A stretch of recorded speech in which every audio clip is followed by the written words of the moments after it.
But what we've seen is over the last 4 months, we've seen that like our lending trend went from 14.7 million in February to 15.2 million the next month to 16.4 million the next month. And last month we did 18.7. So it's been more than a million jump every single month. We've noticed that the credit approvals are getting larger, getting easier to get. And of course, we have seen it over the years from quarter to quarter kind of go up and go down. You know, that's definitely something that we've seen all the way since the beginning of Fund and Grow back in 2007.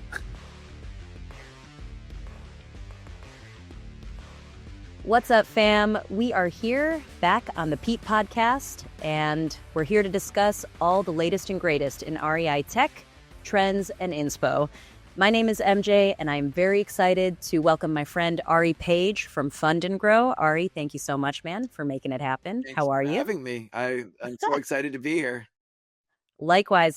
So for those of you who don't know, Fund and Grow has helped over 30,000 business owners and entrepreneurs secure and get access to over 1.9 billion in business credit lines. Now, how they do that, it's a mystery to me, but that's why Ari's here. He's going to break it down for us. So I think the first thing I'll ask Ari is, how did you get started? Because you had a background in, you know, you're not working in real estate or business at one point. So tell us where you started and how you got here. Yeah, so that's for me a really fun story. So, and a lot of it has really circles around personal transformation. And so at the time I was working in the shipyards in Virginia. So contracting to the Navy and working on Navy ships. And it was it was really a lot of fun, to be honest, to go on the ships and to see all this massive machinery and technology. It was really cool. So I was a ship fitter at the time. And I'd read blueprints and, install new things on the ship and have a welder and helper and all that works with you. But you have to put so many hours in to be in this type of an industry that they literally had us working what they called 7/12s, 7 days a week, 12 hours a day. That's 84 hours a week. And when did you sleep? What? Yeah. Well, that's normal. In fact, sometimes, when those Navy ships come in, they're 24/7 around the clock working to get them out. There could be times where you might need it for 16 hours, shifts. And if you didn't do it, there's 1,000 guys out the gate that they would do it. They would get hired in to do that. So long and short is, after a while, I was like, I really need something more than this. And it was like more of like a soul thing, like kind of asking for more. And that's when I came across the documentary called The Secret, which I'm sure so many people have seen. Mm-hmm. And that led me from one thing to another to the wonderful teacher, Esther Hicks, sometimes known as Abraham. And I learned so much about law of attraction and, this looking at life through a more holistic lens and understanding that we're spiritual beings. And that got me to think so radically different that I started to make just completely different choices. And I made a choice to get a job outside of the shipyard doing something different. And that led to me being involved in a completely different industry for a period of time. And during that stretch, I kept on receiving phone calls from this guy that I knew in Pittsburgh from many years earlier. This mortgage broker. His name was Dave. Okay. And so Dave was like, Ari, can you help me with this audio file on the computer? Can you help me convert this image? Or I need this video taken and put onto the computer. He always needed help with tech stuff, but I was really good with it. So you're doing IT support. Yeah. So he would PayPal me, because he used PayPal back then. He'd like PayPal me money. And I would, that was your side hustle. Yeah. It was this little thing on the side. Until finally, Dave was like, Ari, why don't you come and work with me doing these mortgages? Like, you could easily do this. And so with that whole new transformative mindset that I had, I was like, you know what? Maybe I should do this thing that seems so scary, so outside of my comfort zone. I'm a blue collar worker. I don't know anything about this white collar stuff. Dave's like, it's easy, Ari.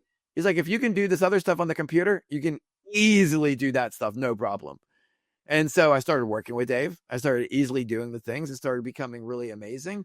And everything was going up and up and up until the crash of 2008. Yep. Yeah. It seemed like everything was going in such an awesome, wonderful direction.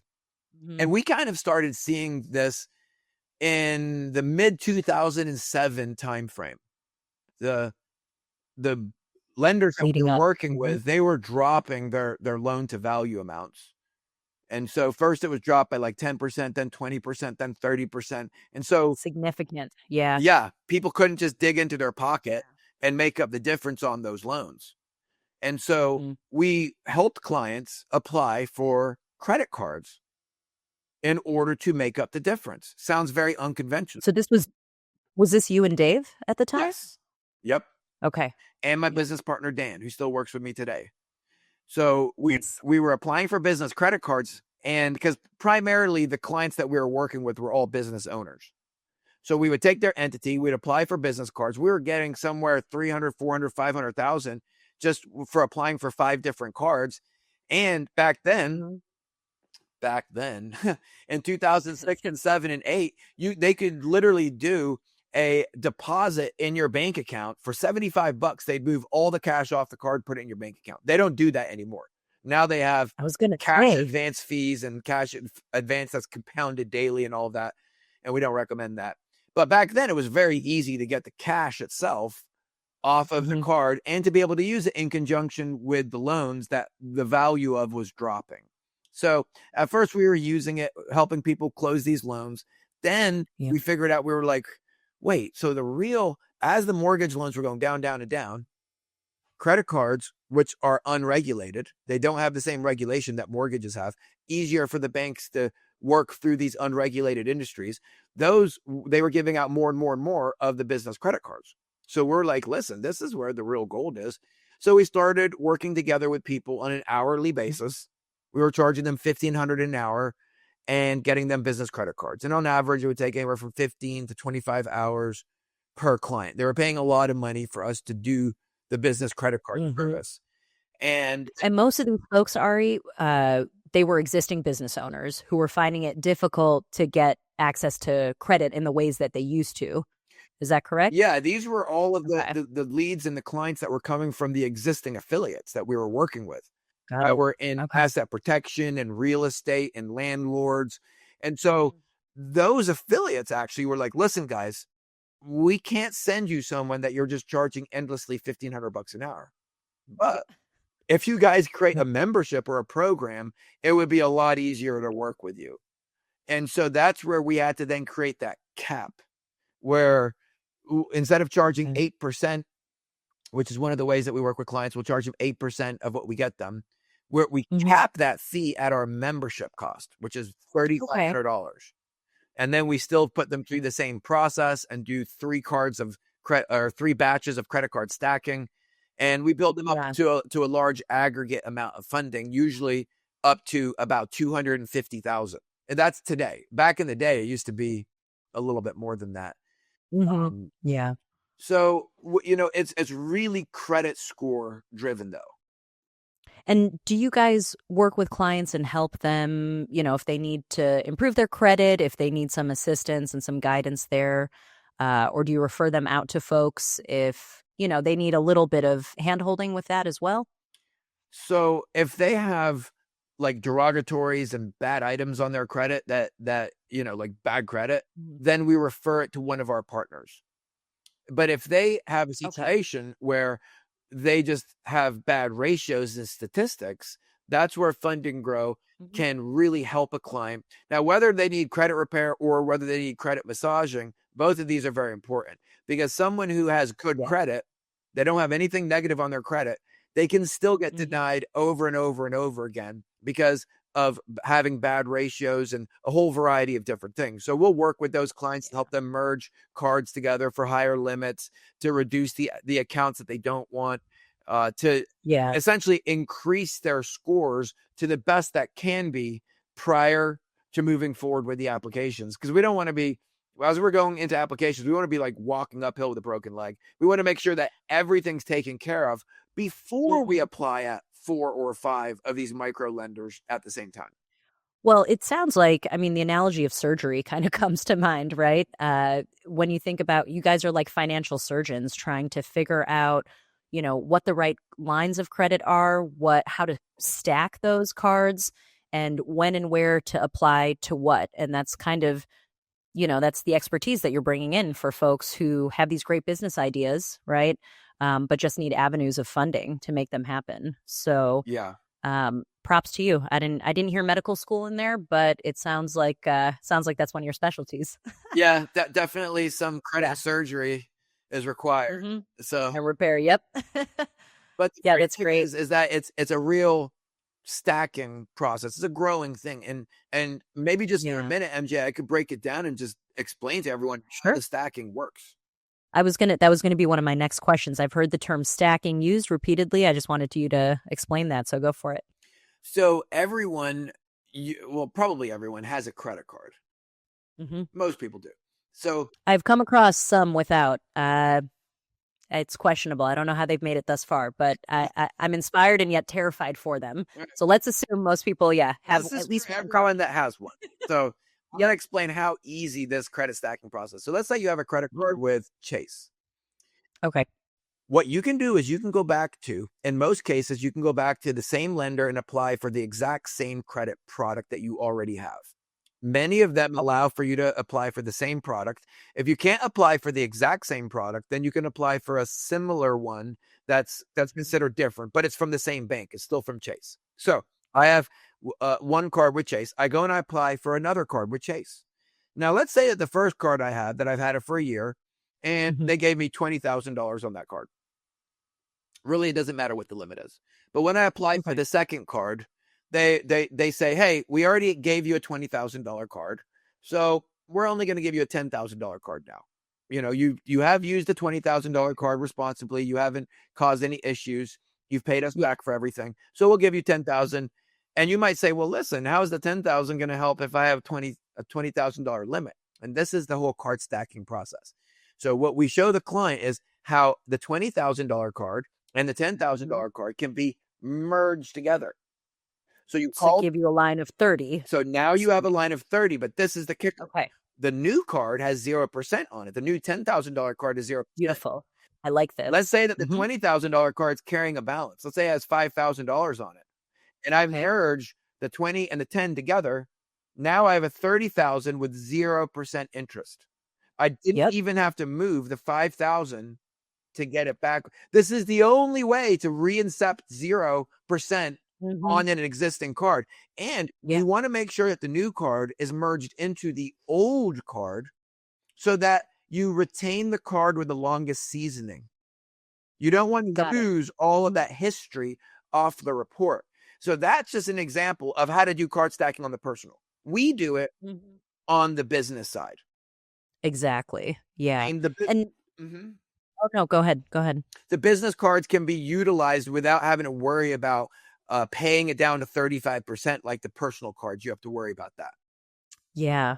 Do you find that when you're offering stacking of this nature when it comes to business cards, is there a limit, with cards? Like let's like give me an example of can a client have 20 cards? Can a client what's something typical that you see, for a business A owner? client How many cards? a client can definitely have 20 cards. Okay. And the question is, You're like, that's not even a yeah, that's like like, nothing. do you want to juggle these? And the answer is, if you want to get access to the business credit card lines, then this is what we have to do.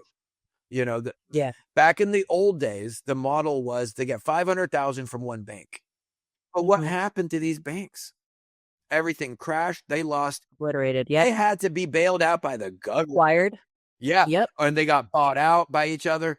And so the long and short is that the new model is that they mitigate the risk through these micro loans, through giving smaller amounts, but mitigated through multiple lenders. Mhm. So you can go to one for 50, one for 20, one for 70, and it ends up adding up. And there's these amazing payment processing services like Mhm. Zill Money, Melio Mhm. Payments, Plastiq, where it ends with a Q, the word plastic with a Q. Okay.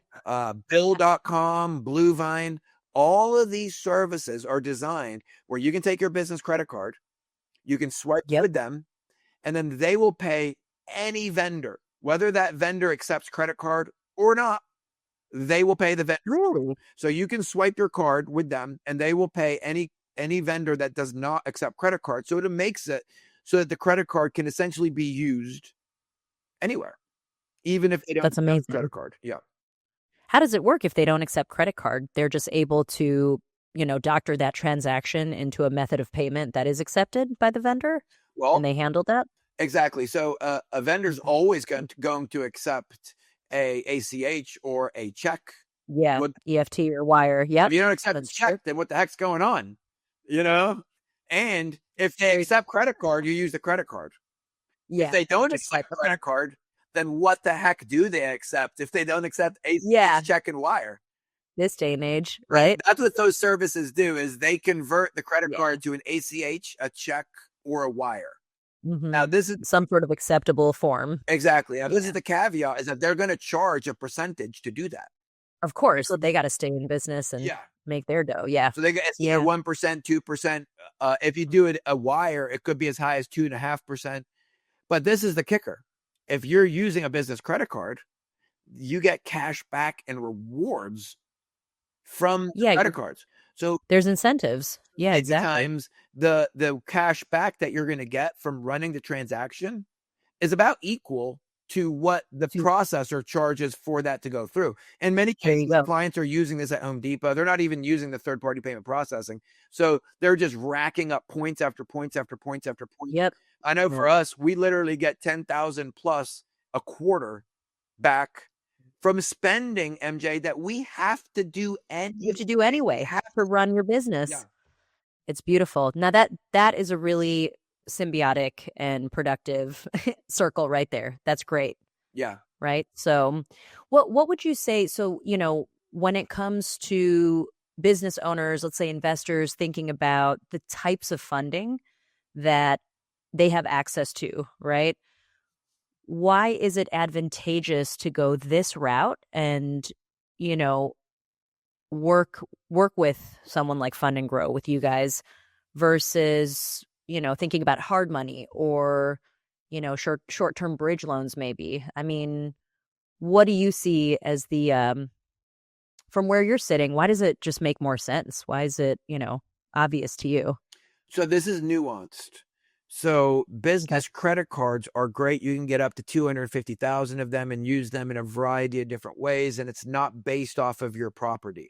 However, a mortgage is a very useful loan if you're flipping a house. A hard money loan is very useful in the case that you can't get a full mortgage. An SBA loan can be very useful, but these are all secured loans that aren't going to necessarily give you your rehab or your bridge money. Or one of the biggest things in a rehab is the payroll. That could be 60% of a rehab. Or the reno, yeah. All of these things are perfect to put on a business credit card. So you want to use your mortgage. You want to use your hard money loan. You're going to need to use that, but you also need to have bridge money.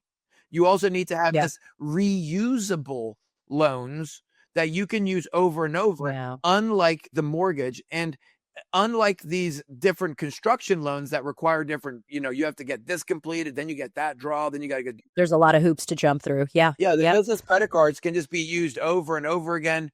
It puts you in charge. So we don't recommend not using other forms of funding, even though across the board they're more expensive. It's still good to have access to your mortgage-based loans and all of these other ones. Fair. But the business credit cards can be used for pay-per-click marketing. They could be used for a variety of things. We have clients that sometimes are using the business credit cards to pay for things just to let the cash stack up in their account. And they're like, hey, we don't even have to pull the cash off the card. Just pay for things with the credit card and let your why not build up and have it build. What have you seen these loans being used, and these credit lines rather being used for? I mean, what's the craziest things that you've seen in your time at Fund and Grow? Just to add a little bit of fun into. Well, I don't want to get any clients into trouble, But Well, of course. but we have clients that are regularly using these types of loans for purchasing real estate. So one of the payment Okay. services, Plastiq, they allow you to Hmm. directly fund an escrow account using a credit card. Swipe, Wow, they send it to the escrow account. that's huge. Yeah, so that's That is that's a huge. really Yeah. cool thing. Then we have a lot of online resellers that are buying inventory. If they're Okay. trying to get their hands on inventory, Yeah, of on the course. card, it works perfect. We have That's a amazing. lot of Huh. small businesses, brick and mortars, that run a lot of pay-per-click ads and marketing. It's just really big. Fund and Grow could easily spend 100,000 in 1 month on pay-per-click marketing. Why not get 2% Yeah. back on that? That's what the credit Yeah. cards are good for. You can get Mhm. 2% cash back on all of these things. You have to buy your inventory anyway. You have to do your marketing anyway. You have to spend that money anyway. And I saw an episode from Dave Ramsey recently. He was ranting. He was like angry. He's like, "You're not going to get rich through credit card points."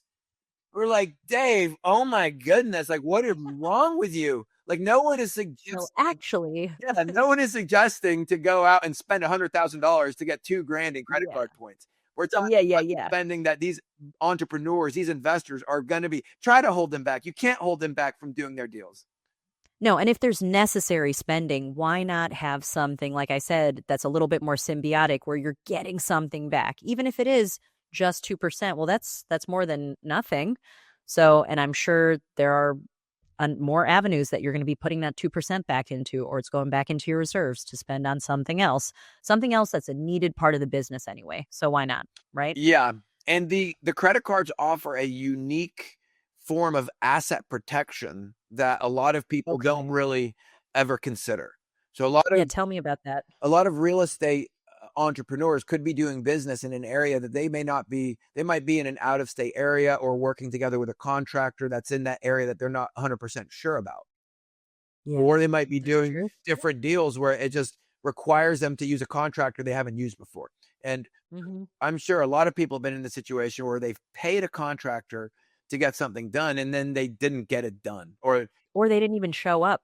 right, or it I got didn't even rented. show up. So Yep. so we've had this very scenario where a investor was paid a contractor. It was on a roof. The roof did not pass inspection.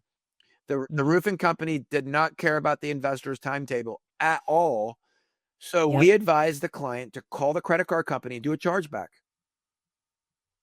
So There they you called the go. credit Yep. card company. They said, "Hey, these guys have not finished the job. They seem unwilling to finish the job. We've emailed them. We've called them over and over."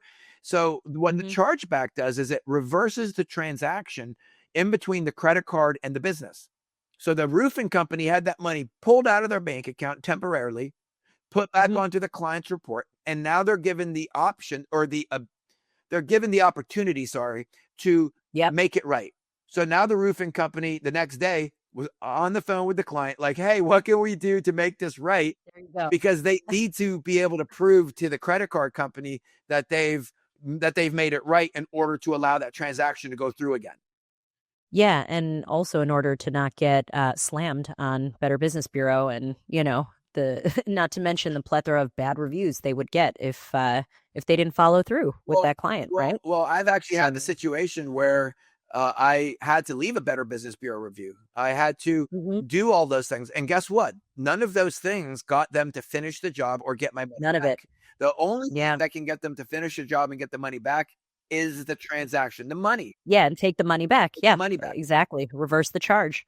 Now, the asset protection piece, that is really huge because, especially in the line of work, for those investors who are flipping, those investors who are doing any sort of, even if it's, minor aesthetic upgrades, things like that, that's requiring something up front.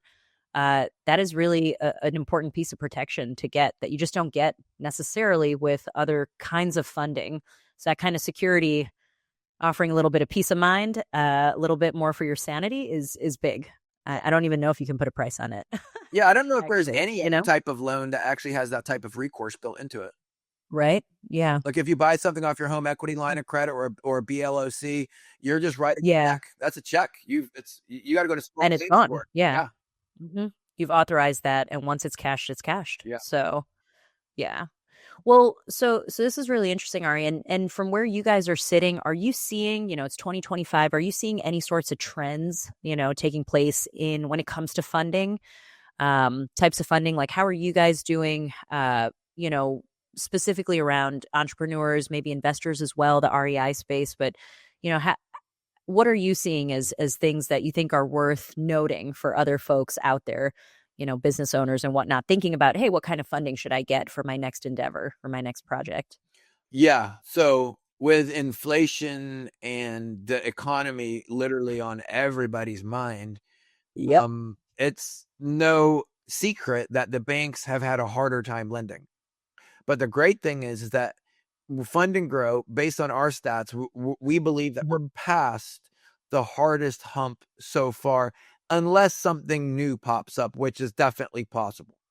But what we've seen is over the last 4 months, we've seen that like our lending trend went from 14.7 million in Mhm. February to 15.2 million the next month to 16.4 million the next month, and last Come month on we now. did 18.7. So it's been more than a It's million huge. jump every single month. We've noticed that the credit It's huge. approvals are getting larger, getting easier to get. And of course, we have seen it over the years from quarter to quarter kind of go up and go down. Um, Yeah. that's definitely something that we've seen Yeah. all the way since the beginning of Fund and Grow back in 2007. you know. Yeah, you guys have been around for almost 2 decades now. I mean, that's a major milestone. You're approaching 2 billion in in funds, that you have secured, that you've got granted access to. So, I mean, first off, just congratulations. That's a big deal. I mean, I think how much of that would you say is due to market versus like internal culture that you're building? I know service and making sure that you're offering something of value and like of service to your clients. That's a really big part of your DNA. Like, what are some lessons that you'd say you've kind of picked up along the way, or any advice, I guess, that you have for business owners, whether they're just starting out or they're seasoned? Any words of wisdom? Yeah, so two things. So Okay. in regards to the credit, one Hmm. one third of the credit that we get comes from applying and the application. Two-thirds of the Oh, credit that we get comes from the negotiation process that we help the client through. This okay. negotiation process is what brings in the lion's share amount of the credit. So the applications bring in this much, and then the Mhm. negotiations bring in the huge amounts. And if you could see the numbers, it's staggering. So like last month, Yeah. 13 out of this the 18.7 million, 13.6 million was because of the negotiations. Okay. 5 Interesting. million came Five. in Mm-hmm. from the applications. And those clients wouldn't have even got that if it wasn't for the positioning and the merging and Sure. the massaging that we do to get the profiles ready.